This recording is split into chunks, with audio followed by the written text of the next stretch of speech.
Twin sisters Celine and Beatrice lost touch after a terrible incident at their high school prom. Years later, Celine's husband, Rick, discovered that he had not been living with the woman he had married. Before we continue, please take some time to subscribe to Dailydose, like and share this video with your friends. It might brighten their day and inspire them to do good. Also keep watching because an important lesson awaits at the end of the video. Celine and Beatrice were identical twins, and even their grandmother couldn't tell them apart, so they often played tricks on the older woman. However, they would all laugh about it and move on, mainly because they only had each other. Their parents died years ago, and their grandmother did their best, but she only had her pension to raise them. This was fine by them because they never needed much.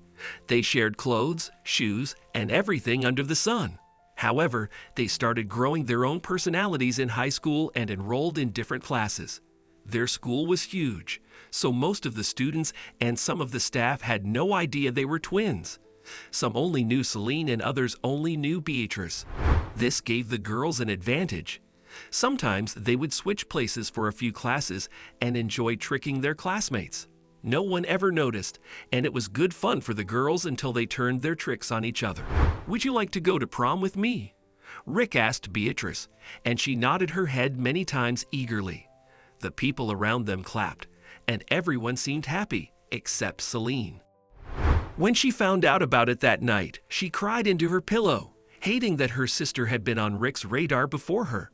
They were together in biology class and were partners for some projects. One time, Celine switched places with her sister and met him. It was love at first sight, but she had no idea Rick liked Beatrice back. Well, he must like me too, right? We looked the same. Would he notice if I went with him to prom? Could I convince Beatrice to change places with me? Yes, that's what I'll do. Celine thought that night and decided to ask her sister in the morning. No, I can't do that. I like Rick. I feel like he really likes me too. We have to stop switching places, Celine. It isn't nice. It's time for us to have our own lives, separately from each other. Beatrice refused, shaking her head. Her eyes were sad. Please, he's so gorgeous. Please. I can't believe you won't do this for me, Celine begged. Celine, he invited me. He must like me too then. We look the same. Stop, please. No, I'm not switching. Never again, Beatrice said with finality, shedding a single tear and walking away from her sister. Celine was furious at her sister for the first time in her life. This was their only disagreement ever, and she couldn't believe it. When Beatrice bought a dress with the money she had earned working part-time at an ice cream shop, things got even worse. Celine had spent all her extra money on food and snacks. Her jealousy was too great. However, she pretended that everything was fine. "You aren't going to the prom?" her grandmother asked. "I have a little money saved up. We could buy you a dress at Goodwill or something." "No, Grandma, I'm not going. I hate dances. I'll stay home and read a book." Celine shook her head and smiled. "Okay, dear.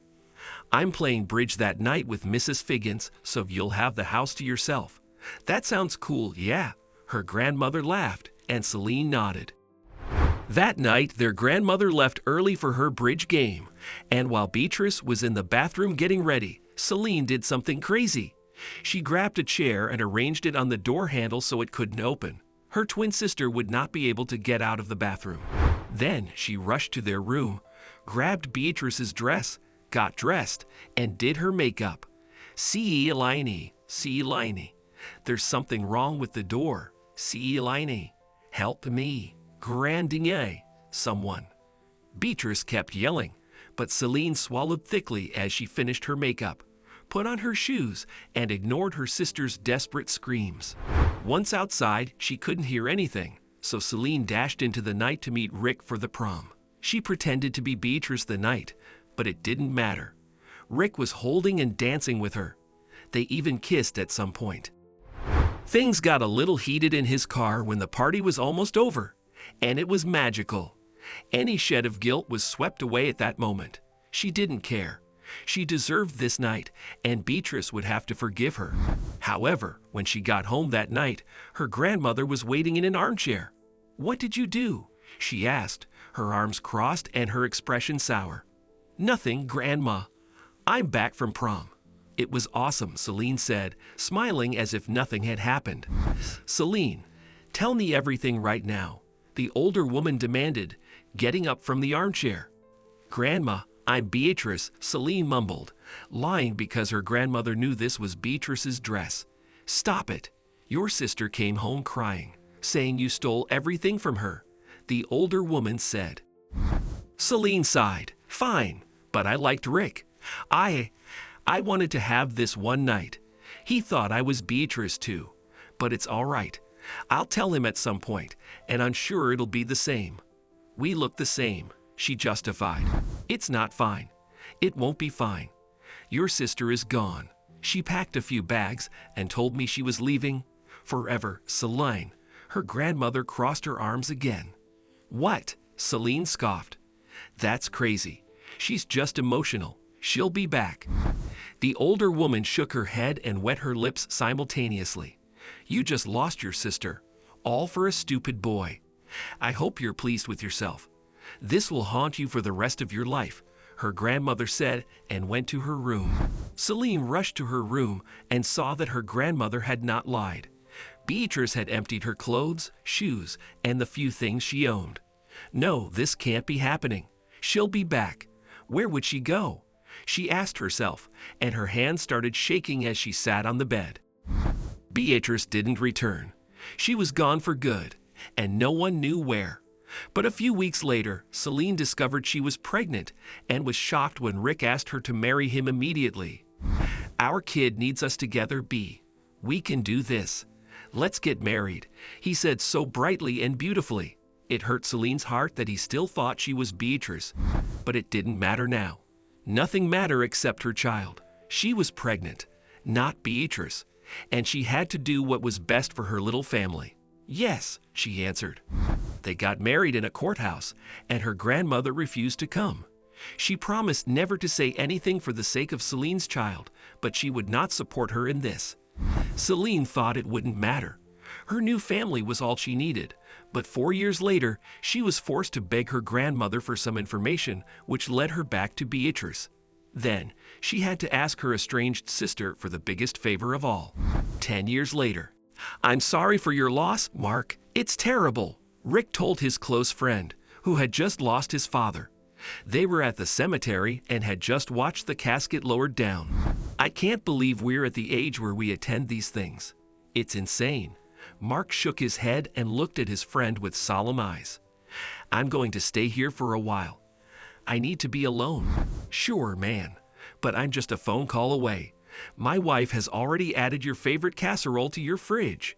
"We're there for you, man," Rick assured his friend. He walked away from Mark and made his way toward the cemetery parking lot, but something caught his eye. Beatrice Smith was written on one of the tombstones, and he froze. It was his wife's name. Well, his wife's name with his last name. Rick couldn't stop staring at it for some reason, although his wife was right at home, waiting for him to return. Of course, someone else in town could have had that name, but according to the dates written underneath, this person died 6 years ago at Tutu. She would have gone to school with him. Then he saw the words under the dates. "I forgive you, Celine. Rest in peace. I'll always be there for them." Who is Celine? Rick asked himself quietly. That inscription seemed even odder than everything else. However, he shook his head and went to his car, determined to put it off his mind. He went home, kissed his wife, played baseball with his son Julian, and slept. His entire week was typical, but he couldn't put the thought of the tombstone off his head. Something about it was alarming. He had no idea why. However, his intuition never failed. That's what made him a good businessman. Rick knew he had to investigate a little, and due to the late woman's age, his first stop was their high school yearbook. He had never looked at it much. In fact, it had been forgotten in an old box in the attic, but he found it and went to his office to peruse it. His graduating class was huge, and it was crazy how he barely knew the kids he studied with. He was paying attention now, and what he discovered was crazy. Rick focused on the picture of his wife, but the problem was the person right next to her. Her carbon copy, her spitting image. Beatrice and Celine. My wife has a twin. Why have I never met her? That's so odd. Aren't twins friendly? Rick wondered aloud. And, wait a minute, Beatrice and Celine. The tombstone said Beatrice S., my wife's name, but the inscription, I forgive you, Celine. Was that some sort of mistake? And suddenly, a memory popped into his head, as if the universe wanted him to solve this mystery. 6 years ago, his wife had been skinny and pale. However, she magically got better one day. He was glad she was back to health. However, she liked a different perfume, and suddenly, their conversations flowed freely.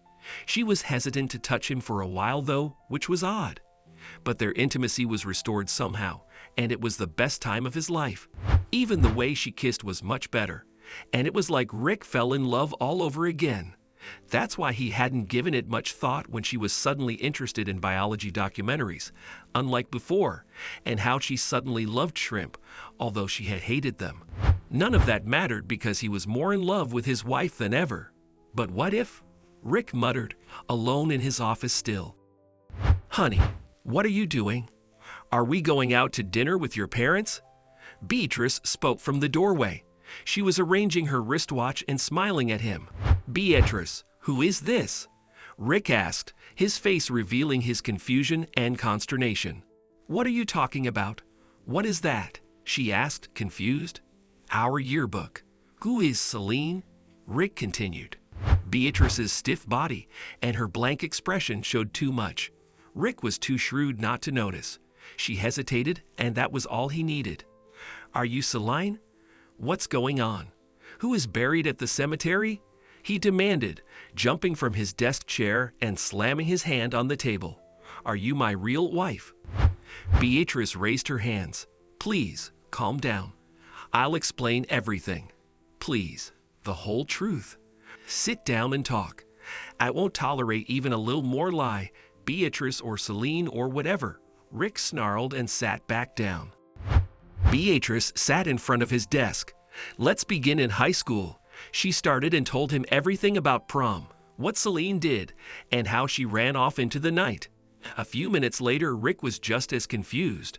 So, you're the real Celine? Why didn't I know you had a twin sister? That's crazy. It was a big school, but no. You technically married Celine, although she legally changed her name later. But the real Beatrice revealed and let him think for a second. So, our son. My son's mother is dead? Rick asked, despair on his face. Yes. And why are you in her place? I don't understand. He continued, tears in his eyes. Because Celine asked me to, begged me. I didn't have the heart to tell her it was crazy, and I never meant for this lie to get so far. But it happened, she replied sadly. Why? 6 years ago, Celine was diagnosed with stage 4 pancreatic cancer. There was nothing she could do, so she begged our grandmother for my number and begged for me to take her place. I told her she was insane, as always. I could never do that, but she was so frail and broken. She hated the idea of leaving her son without his mother. She was crying and in hysterics at some point, so I agreed to calm her down, Beatrice explained. I wasn't going to. I was looking for ways to convince her to tell you the truth, but she died. It was so sudden, so terrible. So you went along with it? You switched places as if this was a game. Rick said, furious and in pain. Yes, and I'm so sorry for that, Rick. But as I was grieving and keeping this secret, I fell for you again, and I love Julian so much. He feels like my kid, she added, tears falling at last. No, this is insane. I can't. How could you two do this? Rick demanded, rising again and pacing the room. Why didn't you bury her with her real name? Beatrice is her legal name. She had fully taken that name, but I decided to add her former one in the inscription with the words I couldn't say to her when she was alive. Beatrice explained, crying.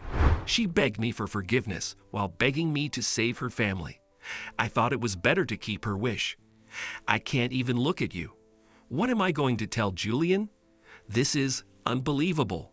Rick paced. Get out of my house. Don't come back. Rick, please.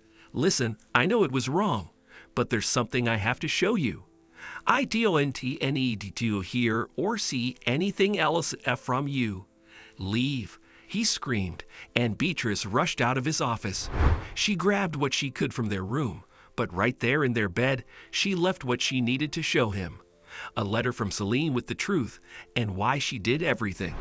Rick saw it that night and wanted to rest and piece it into pieces. However, he couldn't. He might need it to tell his son the truth later. For now, though, he was innocent and had to pretend. Therefore, he told Julian that his mother was leaving elsewhere for a while, but she visited him often. And after a few months of it, Rick couldn't run away from his love for Beatrice. He thought of all the differences he had noticed when they switched 6 years ago. The truth is that he had fallen in love with the real Beatrice without knowing she was a whole other person. So many questions ran through his mind. How could he reconcile this huge lie? How could he move on from it? Most of all, how could he live without Beatrice? He loved her so much, so dearly, more than he had loved Celine. That was a sad and tragic truth to admit, but it was a fact. Beatrice was the one he was supposed to marry in the first place, so he asked her to meet up and forgave her, begging her to return home. They had been together for 6 years after all. They both visited Celine's grave, and Rick said a few words, but he also forgave his wife's late twin sister, mainly because she had given him such a fantastic son. Beatrice was happier than ever back home, and Julian rejoiced at having his parents back together. Rick hid the letter in the attic along with the yearbook. They would think of a way to tell Julian at some point, but it wouldn't be anytime soon.